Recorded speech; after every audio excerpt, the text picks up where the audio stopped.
ছোটবেলার যে ঈদের একটা আনন্দ, সেই আনন্দটা এখন আর শত চেষ্টা করলেও খুঁজে পাই না। তো কি আর করার আছে, তারপরও করতে হয়।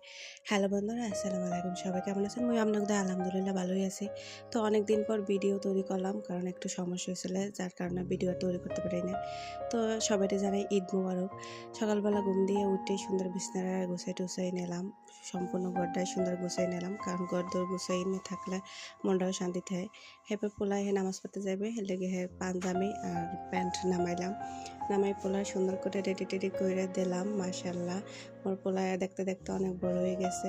এবার সেমাই নাস্তা রান্না করতে এলাম। তো মোরদের এই সেমাইগুলো খাইতেও কিন্তু অনেক মজা লাগে, আর এই সেমাইটা ঘরের সবাই পছন্দ করে। এরপরে মগো জাতীয় খাবার রুটি, এই রুটি বানাইতে এলাম, কারণ মোরা যাই খাই না কেন মগো রুটি কিন্তু খাইতে। এবার আজকে একটু বেশি করে নিয়েছি, যেহেতু কোরবানির দিন অনেকে গরু বানাইতে হবে। তো সেগুলোকেও একটু নিছি, যাতে হেরাও একটু খাইতে পারে। আর মোর দ্বারা লাল আটা রুটিটা খাইতে অনেক ভালো লাগে, আর এটা কিন্তু স্বাস্থ্যকরও। আর চাল লাগে রুটি খাইতে কিন্তু অনেক ভালো লাগে। মই কিন্তু চা দিয়েই রুটি খাই বেশি। আপনারা কারা কারা এরকম রুটি খান চা দিয়ে কমেন্টে জানাইন। এরপর মোর হাওড়ির পোলায় হে নামাজ পড়ে আইয়েই মোরে 1000টা সালামি দিছে, হে আবার পোলায় ধরে টানাটানি হরে। আপনারা কেরা কত সালামি পাইছেন কমেন্টে জানাইন।